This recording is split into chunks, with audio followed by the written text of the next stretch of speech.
My name is James Patrick, and this is the Cinema Shame Podcast. Trey Lawson returns for one final conversation about his personal comfort films. Before I go any further, I'll fade into the background and let the music do the introductions.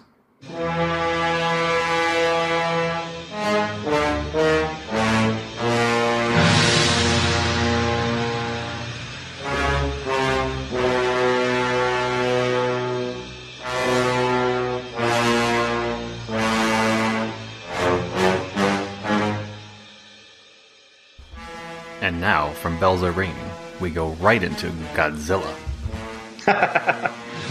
Perfect, natural transition. You know, when I am programming movie nights here, that actually is about how things go.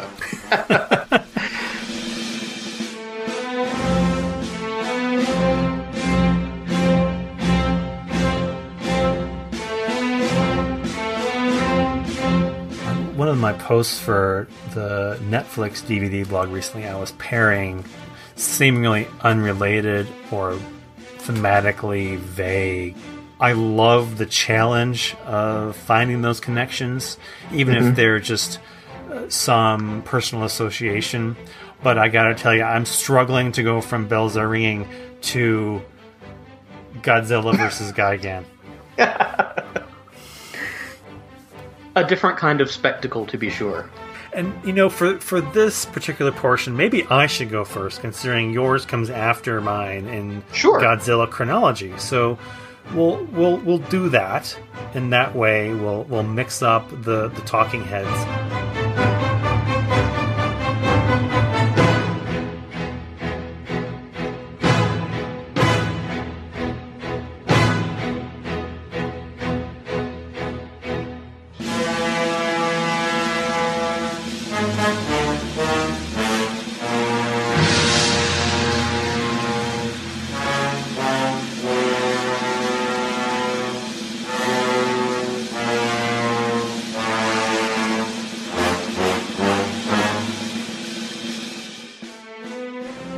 So, backstory. Trey Lawson came to me and said, here are my 3 movies. I'm like, oh, easy.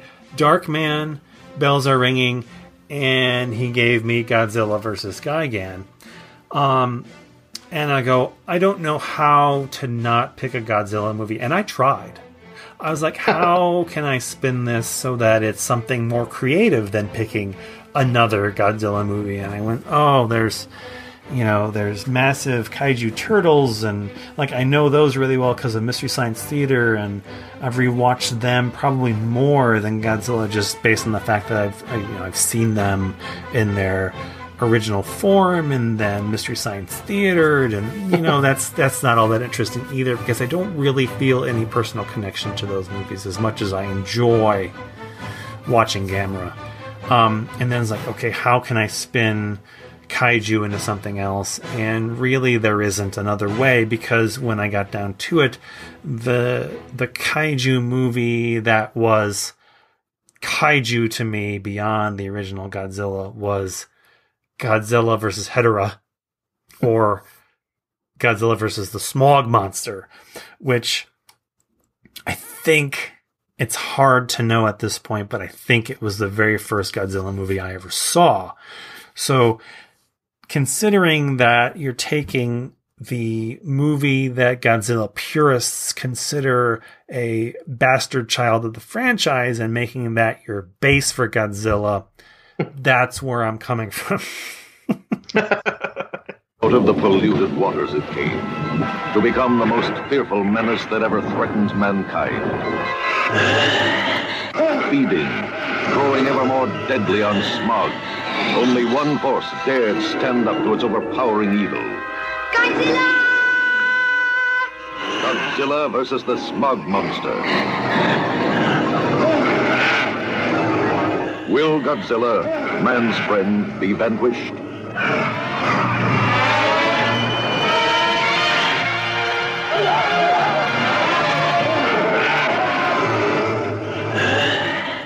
More than 1,600 dead have been reported, while other casualties are expected to exceed 30,000.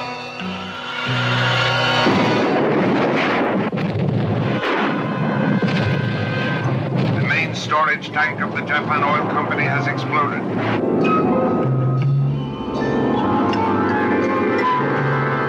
Nothing man can do can stop the smog monster. Can Godzilla save the Earth from this mastodon of destruction?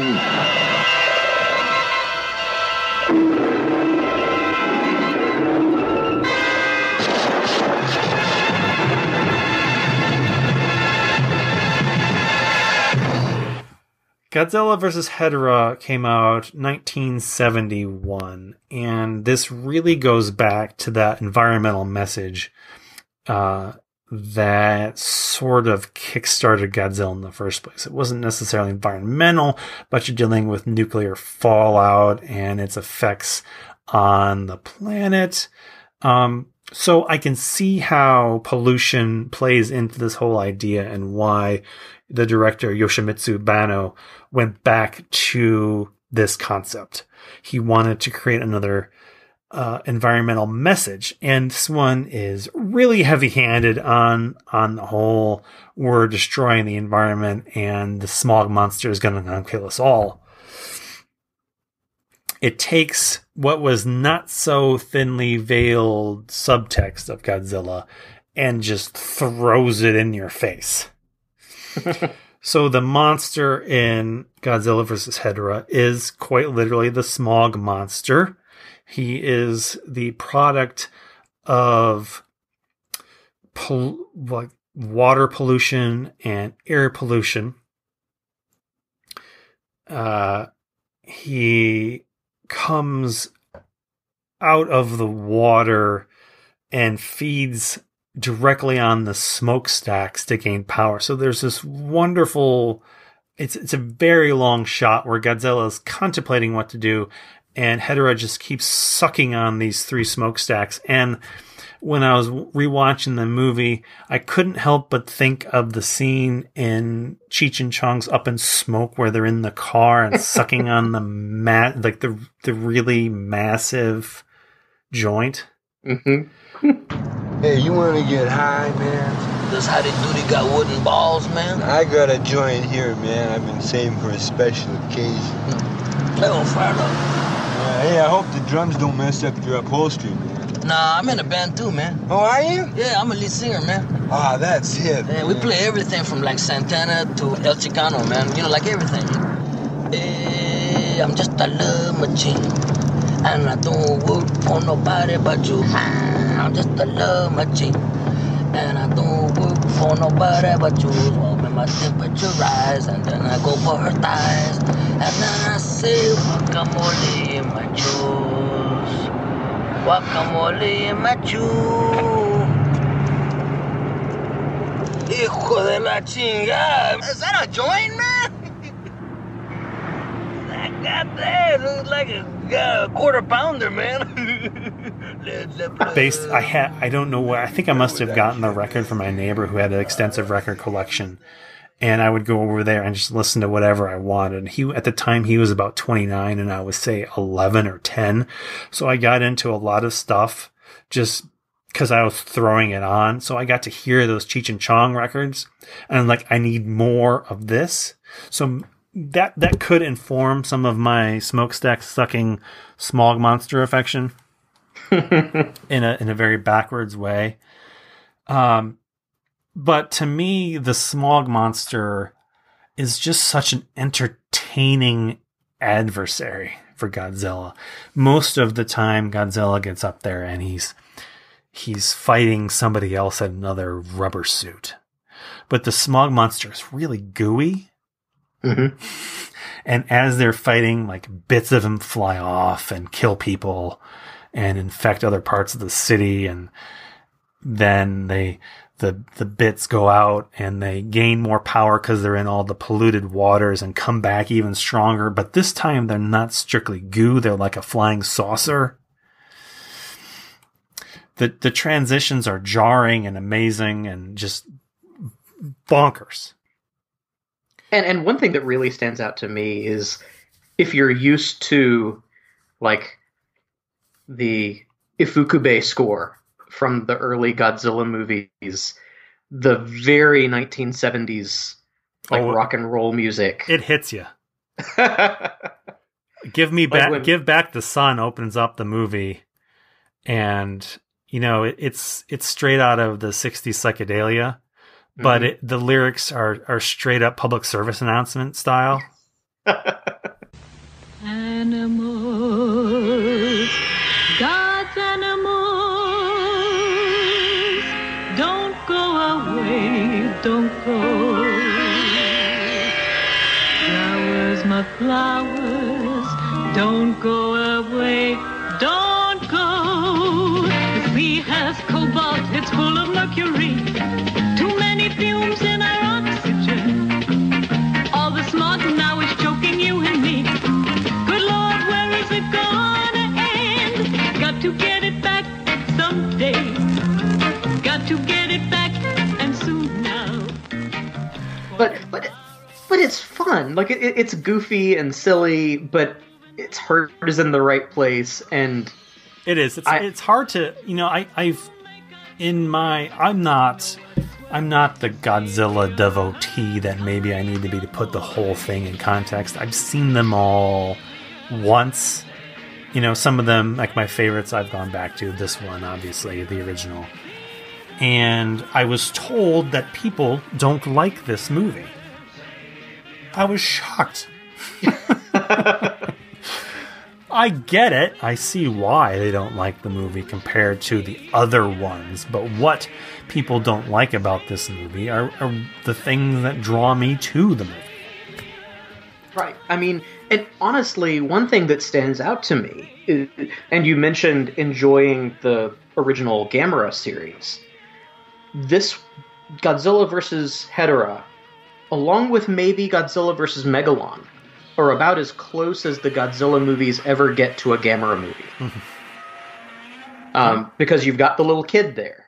Yeah. And so much of the movie is from the point of view of that kid.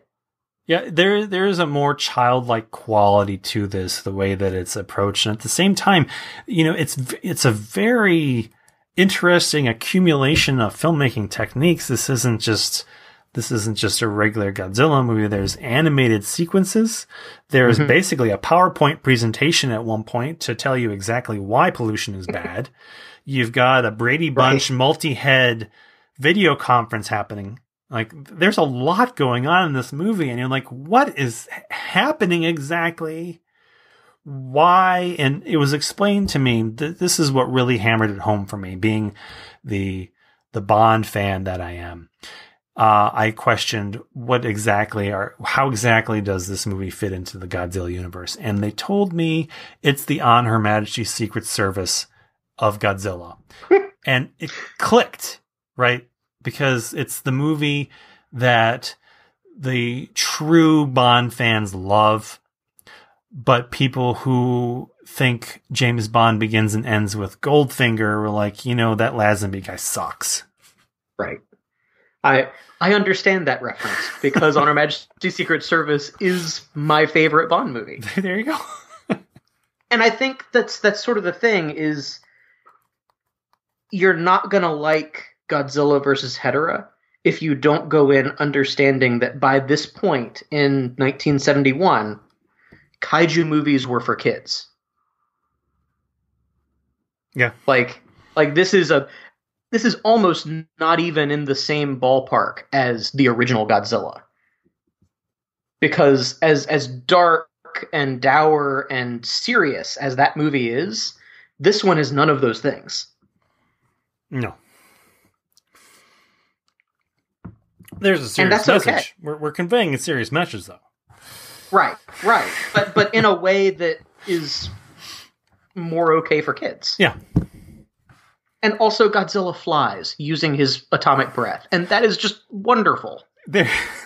There's a lot in this movie that looking back at my experience with this movie, there's a lot I can see why people are like, no.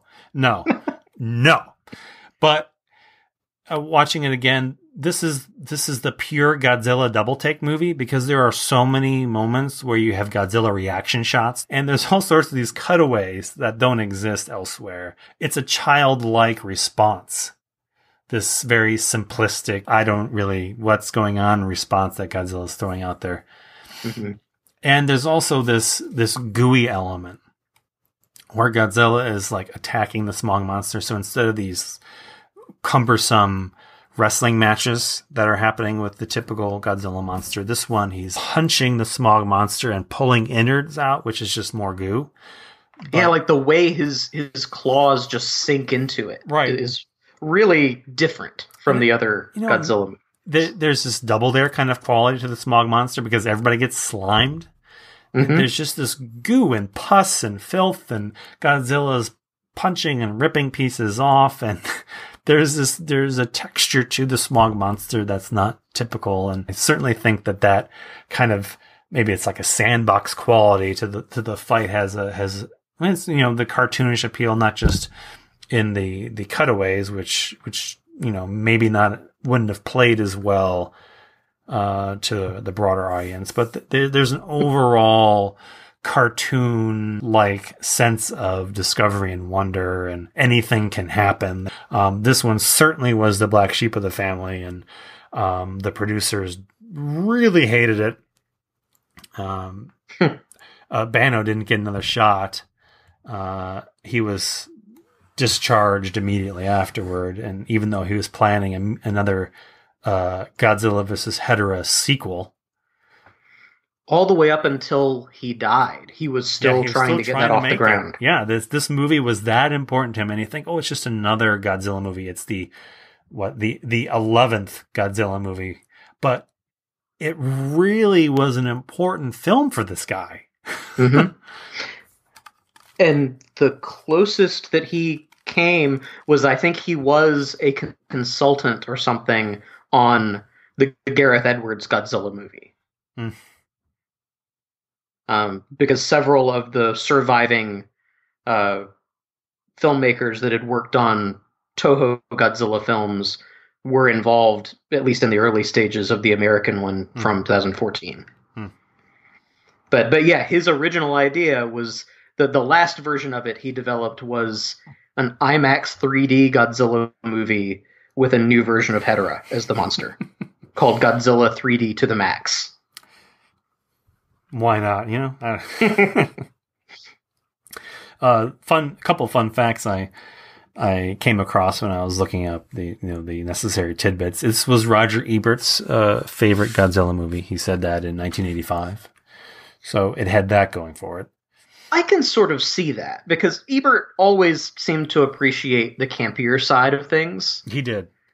And this is definitely the campier side of Godzilla. And it would have stood out from the series. So, I never heard him talk about Godzilla, so it's not like I would immediately source him as the foremost source of Godzilla information. Right. There was always different critic, but there was always a Leonard Maltin film guide around my house when I was a kid. And one thing I remember is that he was never very kind to any of those movies after the first one. Mm-hmm. Well, that's the movie.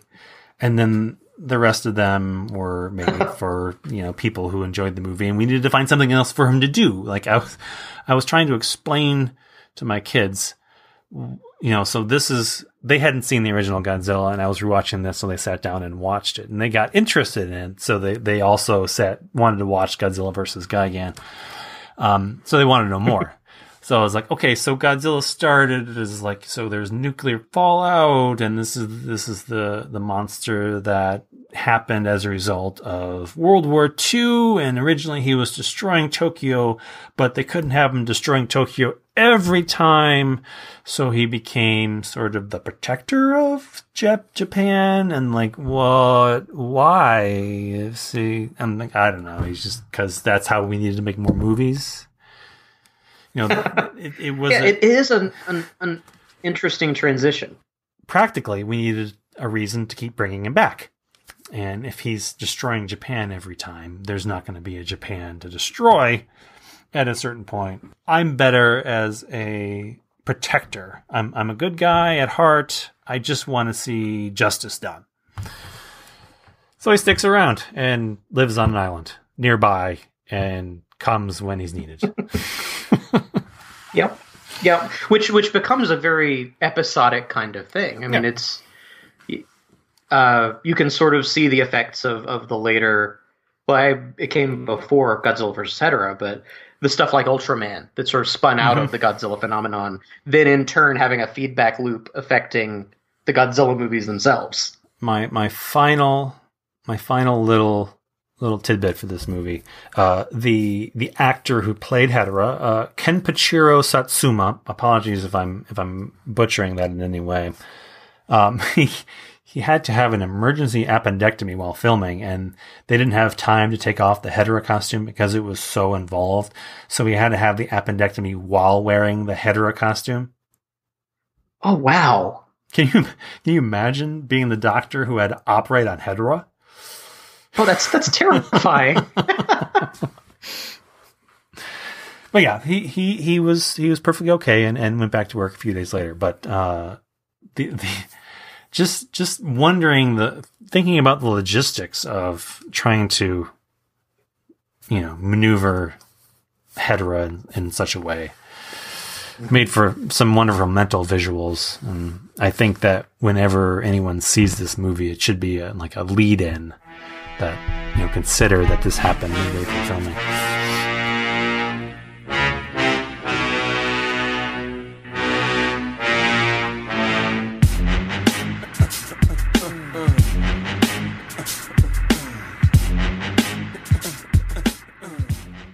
All right, so after Godzilla vs. Hedorah, when our poor director didn't get to make his follow-up dream project, Godzilla vs. Hedorah 2, the producers booted him, and a number of failed projects got kicked out of the way between number 11 and number 12, and eventually we ended up with Godzilla vs. Gigan. Look out there.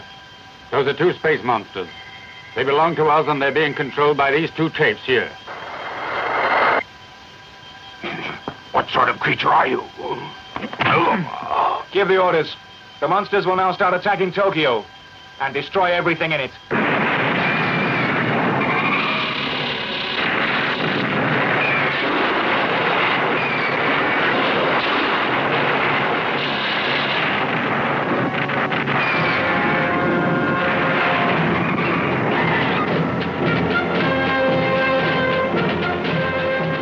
Clue me in as to why Godzilla vs. Gigan is the movie that stands out for you.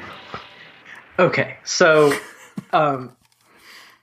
as with The Shadow, where that movie can sort of stand in for kind of a whole era of movies, Godzilla vs. Gigan is my favorite sort of nostalgic pick for a Godzilla movie, but also I could have picked just about any of them. I love the Godzilla series, but I probably saw most of them first on television, videotaped off of, late night marathons and things.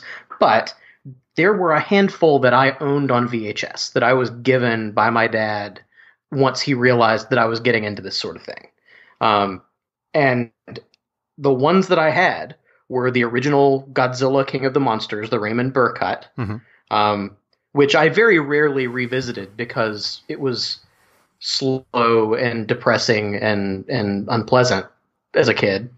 But the others that I had were Godzilla versus Monster Zero and Godzilla versus Gigan. And I take that back. I also had Godzilla versus Mechagodzilla, which comes after. It's, I think, 2 movies past Godzilla versus Gigan. And of them, my absolute favorite to watch as a kid was Godzilla vs. Gigan. One thing, I just love the creature design of Gigan. He's this weird cyborg chicken monster with wings. It's the rotating blade that gets me through the midsection. Oh yeah, he's got physiologically, and how does the buzzsaw move? Right. And of course, if you've ever seen Godzilla Final Wars, they upgrade him in that one. And so in that one, instead of the hooks for hands, he has double chainsaws for hands. Oh. But in this one, he's got hooks for hands. And so he's in it, and they bring back King Ghidorah, which is another really great monster design that I've just always thought looked so surprisingly elegant on screen. The way it moves and floats and the heads, and it's just a cool design. It is. And then in addition to Godzilla, you also have Anguirus, sort of working alongside him as the sidekick character, I guess. Yeah. So you've got some really great monster designs. Now, what I did not realize as a kid is there's a lot of recycled footage in this movie. A fair amount of the monster stuff is actually reused from other movies. I did not know that as a kid, but it is more noticeable as an adult. But I enjoy the human characters in it. The main character, Gengo, is a would-be manga artist who's pitching his monster designs to all these different places, and that's sort of what propels the plot early on. And I don't know, there's not a lot of plot to it. Aliens are trying to invade Earth. They've built a giant Godzilla-shaped tower that they're hatching their plans out of. The plans involve manipulating monsters using recorded computer tapes. It is notable that this is the only movie where Godzilla speaks, which is just bizarre. Well, it's also notable because it's also like a prequel to Men in Black. Give me sugar.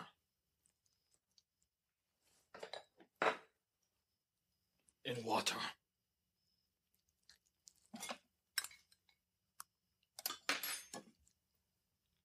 More. More.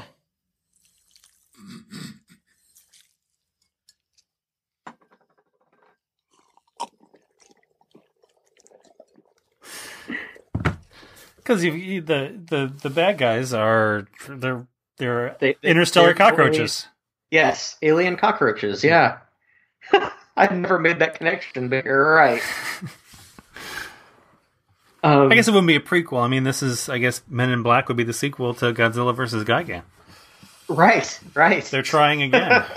One thing that stood out to me revisiting it that I don't really remember as much as a kid, but it's a surprisingly gory Godzilla movie. Like, this is one where there's monsters a lot of blood.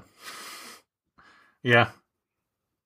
And I did not remember that as much when I was a kid, I guess. But it definitely brings a different dynamic to some of those monster fights. Yeah, I don't recall so much Godzilla blood being spilled. He takes a serious beating in this one from Gigan in particular. Yeah. And so in addition to that, it's got fun monster action.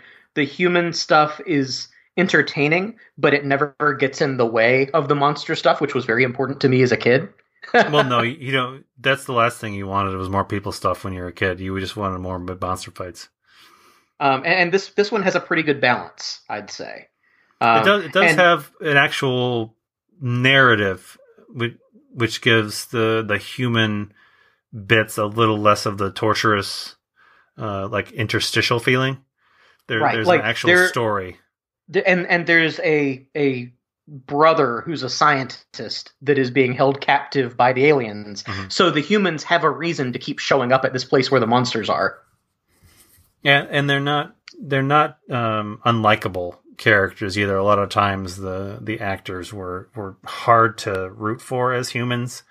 These have a little more going for them, I thought.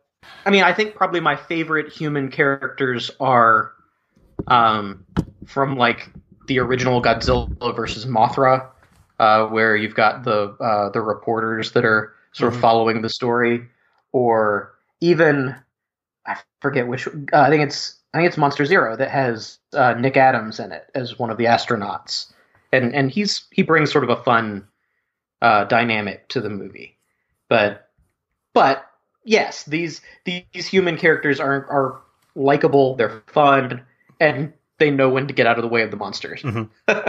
You mentioned the King Ghidorah, the animation of the heads is pretty remarkable considering the budgets that they're working under, the visual tricks that they had to use. When they first fly in, it's comically clear that we're using toys to fly in, like that sort of thing. But once they get down to earth and start using the actual, the puppet work and for quote unquote men in rubber suits situation, but King Ghidorah is much more than that. It's a really impressive model. Right. Godzilla has just arrived. His appearance is a necessary part of the plan. We have to attract him here, and then we can kill him.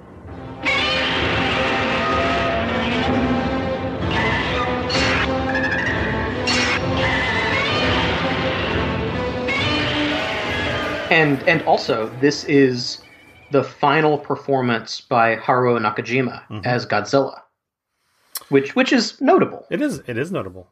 I agree. He had a good run too. I mean, that's 12 movies of Godzilla. Yeah.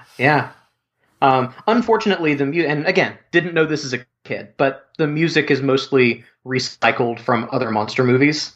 Yeah, well, they did that. They do that but all the time. That's part of the low budget. Yeah. Takes me back to watching it on a Saturday afternoon as a kid. Yeah, I think that's important too. I mean, you can talk about the relative quality of all these movies, but it really is when it hits you. That particular moment where you recognize that something is uniquely yours. Yeah. And like we talked about with Godzilla versus Hedorah, this was the era when these movies were aimed at kids. So I guess it's on that level, it makes sense that that's the era of Godzilla movies I would have been drawn to at that age.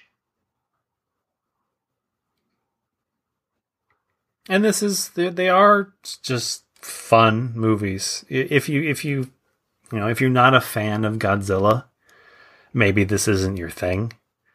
Yeah, and don't get me wrong, I enjoy the more serious, grown-up, like the original Godzilla, which is a wonderful 50s horror film, or even the stuff from the 80s and 90s, like Godzilla versus Biollante is a gorgeous movie. Just gorgeous. But I don't have the sort of... It doesn't take me to a happy place the way Godzilla versus Gigan does. If this isn't, you don't have a connection to Godzilla, I think you can still check in with some of these more comical, childlike movies and feel some of that, wonder with watching something as silly as this. And yes, that's you're going to laugh at some of the effects. You're going to have a few moments of really, there's times in each of these, and that probably because I love them for these moments, but you're going to say, no, I don't know if I can go along with this. But at the same time, there's so much of this childlike wonder built into these movies that it's hard not to get some enjoyment from them. If you go in with the open mind that I can enjoy this movie, you will. And I understand that there's a barrier to entry for a lot of these Godzilla films, just based on reputation. And also just on the level of craft. Like, there's something to appreciate about the level of skill and effort that went into building these suits and the model work and the wire work. Yes, it doesn't look what we would consider realistic, but some of the stuff, they could have used stock footage for tanks and things like that, and they chose not to. They chose to build models instead. They chose to do it the really hard way. Yeah, and that I appreciate that, you know? And yes, it's funny sometimes, but it's also really cool. Yeah, when you look at the model work, and it's always clearly a model. But if you take that one step further, like the amount of love that went into creating this city that was merely meant to be stepped on and destroyed in one cathartic explosion, you know. Right. All these people are working on these intricate details just for this fleeting moment of film. Right. It's maybe the thing that I miss most living in the era of CGI are the intricate models that were used for effects films. Mm-hmm.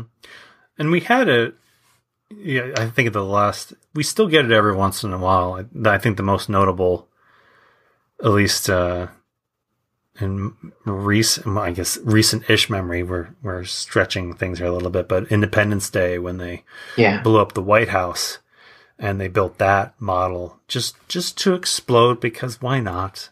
And they certainly had the technology to do that CGI.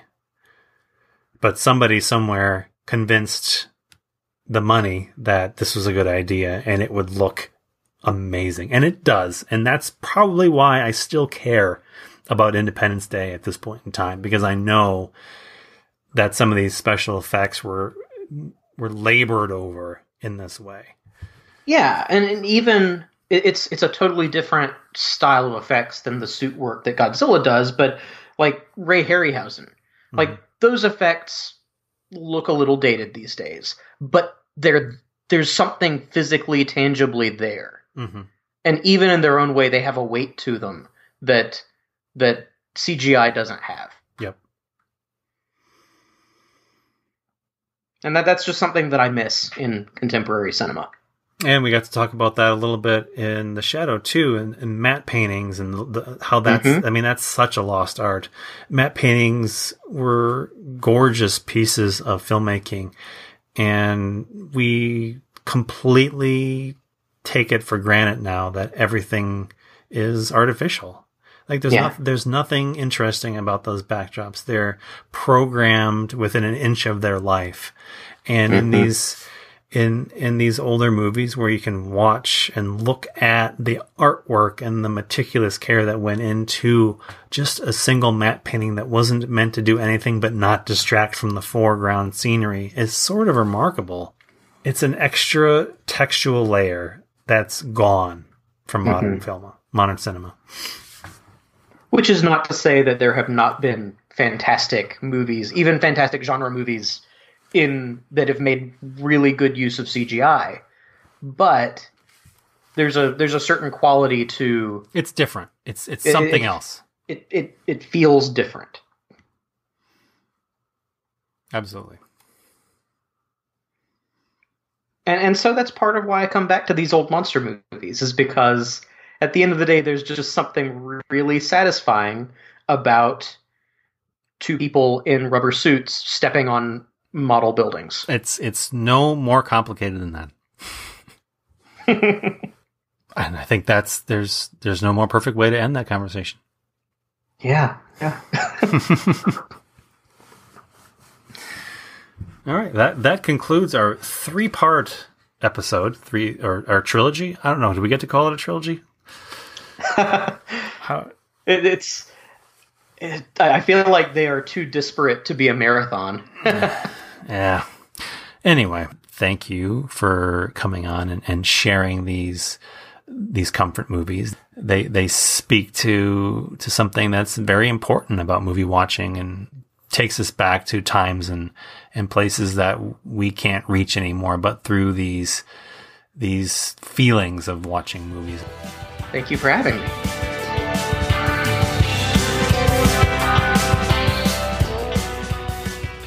Cinema Shame will return in 2 weeks with a familiar guest, a listener favorite who will definitely agree with everything I have to say. Cinema Shame can be found on the web at cinemashame.wordpress.com.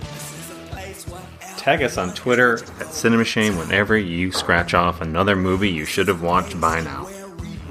And remember to keep sharing your love of cinema with anyone who listens.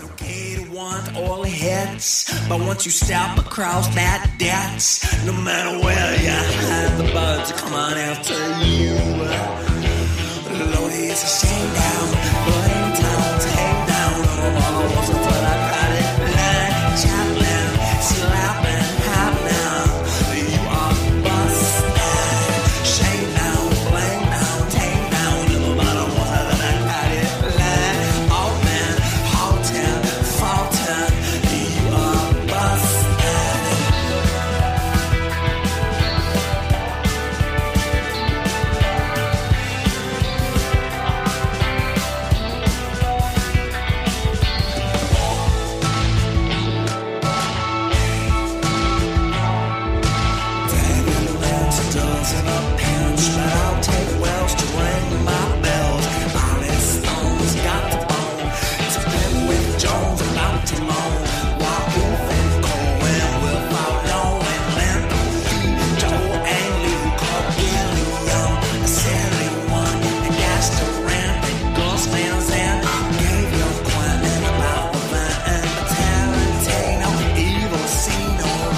was the greatest director in the history of cinema.